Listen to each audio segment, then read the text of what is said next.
Geronimo, that old Apache warrior who lived out his life as a prisoner of war, was brought to the ranch in chains by soldier guards so he could shoot and skin a buffalo for the benefit of a horde of oogling white folks.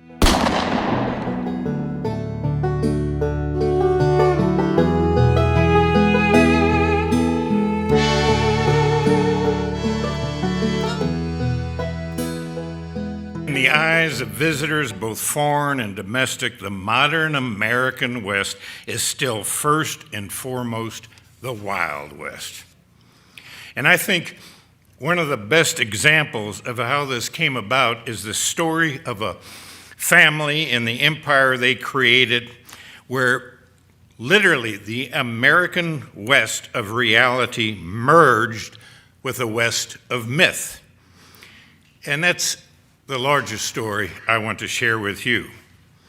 So to begin with, I chose these words: once upon a time.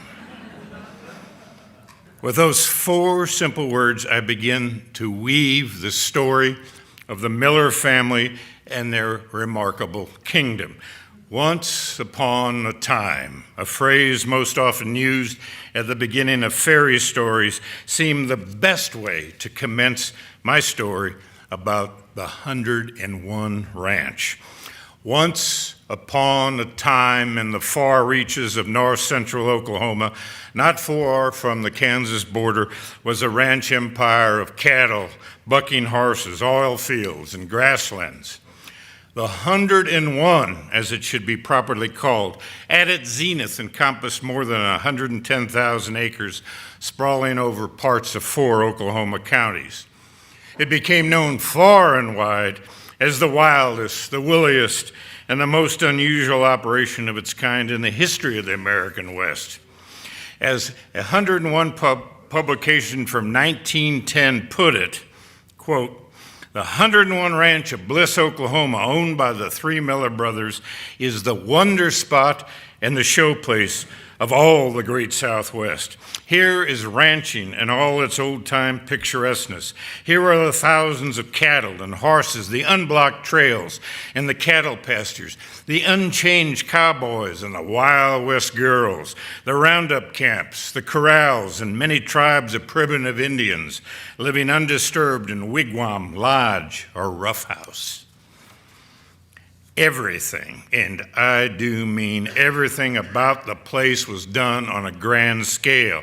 This, my friends, is an important American story. This is an unrivaled story of the West.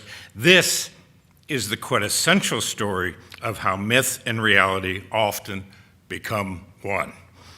The Miller family, the owners of the 101, oversaw an operation that included a sizable cattle ranch, the largest diversified farm in the world, a Wild West show, and substantial oil and gas holdings.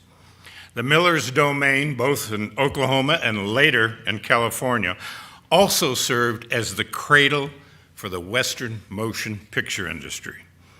The Millers and their legion of cowboys and cowgirls operated their own train system, including a string of 150 freight and Pullman cars. They grew far more food than they needed. After oil was discovered on the ranch in the early 1900s, they ran every engine on the premises with fuel pumped from beneath the ranch's sod.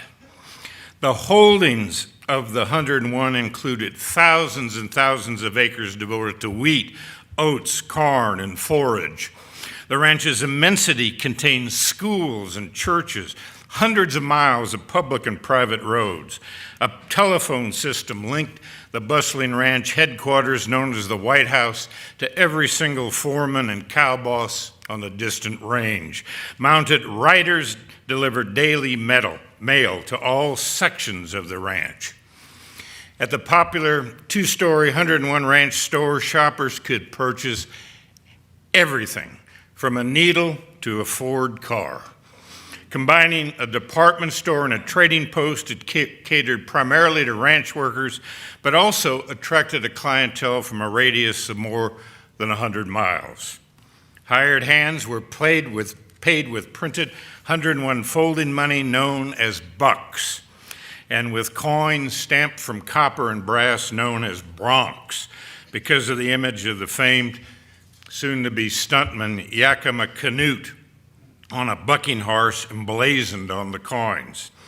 The money was used to buy clothing, boots, groceries at the store, to purchase food and drink at the concession stands, and to pay off gambling and bootlegging debts. This extraordinary spread, now long vanished and largely forgotten and disregarded, remains the stuff of legends. Salty cowboys, macho cowboys who spent lifetimes chasing calves, sleeping in drafty bunkhouses, loved that old ranch better than any place on earth. Cowgirls, and I'm talking about genuine cowgirls, 101% all-woman cowgirls who could ride, rope, and shoot with the best of them, called the ranch their home.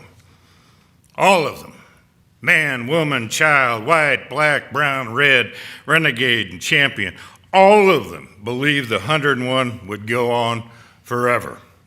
Some of them argued that this was truly the place where the souls of sagebrush heroes and heroines and the most audacious saddle tramps were summoned to rest. And although this mythical domain has been broken up and burned and mistreated and subdivided and scattered to the winds, I knew a few of the old grizzled veterans who still contended, still swore on their sainted mother's eyes that the ranch was a cowboy and cowgirl's Valhalla. On this mammoth ranch, launched in the late 1890s, but with roots all the way back to bluegrass country of antebellum Kentucky, thrived a rollicking company of buckaroos, wranglers, ropers, trick shooters, wild horse riders, convicts, kings, movie stars, dudes, outlaws, lawmen, blue bloods, and rednecks, royalty, and everyday folks felt at home at the 101. Guests from around the world, around the globe, who ventured into those broad meadows of tall grass could have expected to see vast herds of grazing cattle and bison, fleet cow ponies. They might have also encountered camels and elephants and dancing mules. Oil tycoons and cigar-chewing politicians came to the ranch to sip aged whiskey and dine on roasted buffalo and wager huge sums of cash, not on sleek horses, but on turtles, box turtles that raced at a gala event dubbed the National Terrapin Derby. Even finicky Easterners could not help but feel like kids again when they set foot on the 101 and shed their Yankee proprieties. A young lariat artist dubbed the Cherokee Kid, who became better known as Will Rogers, twirled a rope, sang cowboy songs all night long when he came calling at the ranch. Lucille Mulhall, America's first cowgirl, according to Teddy Roosevelt, rode with the 101 for a time. Geronimo, that old Apache warrior who lived out his life as a prisoner of war, was brought to the ranch in chains by soldier guards so he could shoot and skin a buffalo for the benefit of a horde of oogling white folks. They claimed it was his last buffalo, but undoubtedly it was his first. Band leader John Philip Sousa became an honorary member of the Ponca tribe during a visit. Admiral Richard Byrd, after he explored the North Pole, rode an elephant over the 101 ranch ranges. The nation's premier horticulturist, Luther Burbank, studied the records of crops grown on the ranch, as did entire classes of university students, hungry for the agricultural knowledge they could not find anywhere else but at the 101. Of course, Theodore Roosevelt and perennial presidential candidate William Jennings Bryan were guests at the ranch. So were Warren G. Harding, John D. Rockefeller, Jess Willard, General John Blackjack Pershing, Pawnee Bill Lilly, and William S. Hart, the great early Western film star. Others who came to the ranch included writers Edna Ferber and Mary Roberts Reinhardt, yellow journalism publisher William Randolph Hearst, boxing champ Jack Dempsey, and no question in my mind, one of the most mythologized Western figures of all, William Frederick Buffalo Bill Cody, an early Miller competitor who spent his last days riding under the 101 name and banner.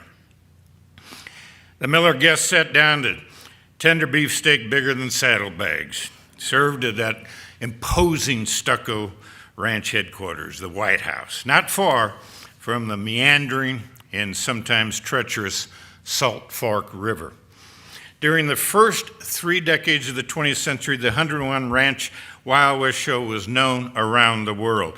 It featured as many as 1,000 performers. Many of the 101 Ranch alumni were rough and tumble stars and luminaries whose names became household words.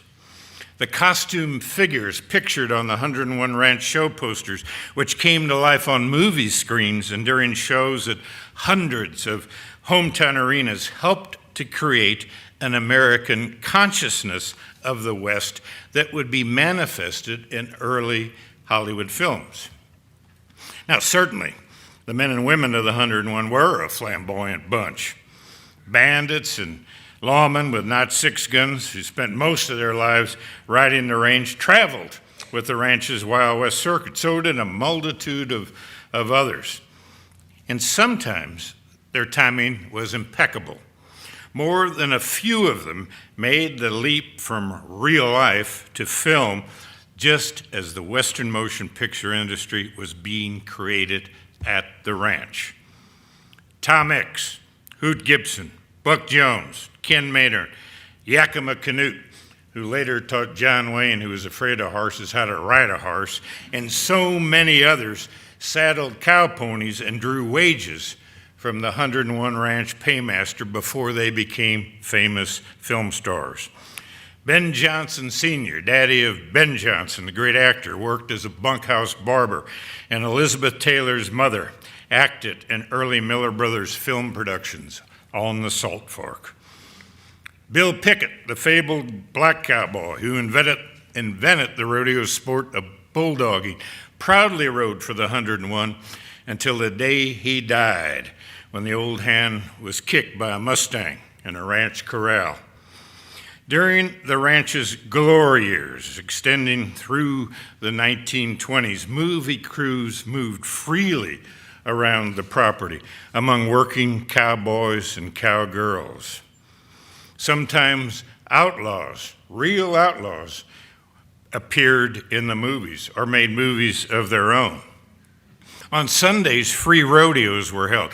But what was not so well known, especially abroad, but right here at home, was that this show and those performers originated from an original working ranch that truly did rival all the great cattle operations featured in the folklore of the West. So it was on this ranch that the West of imagination literally collided and merged with the West of reality.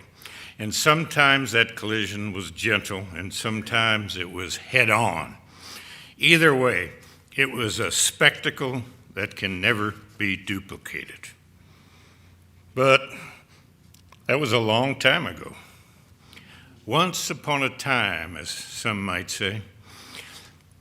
For me, as a writer of history and American culture, as a human geographer, as an author who likes to help set things straight and heal old wounds, putting together the story of the Miller family and that remarkable empire, and of all those who rode for the 101, was the realization of a dream.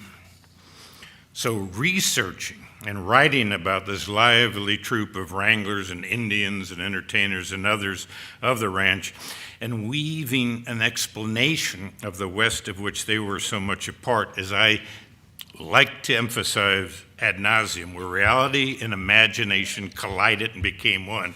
That became an obligation that I cherished.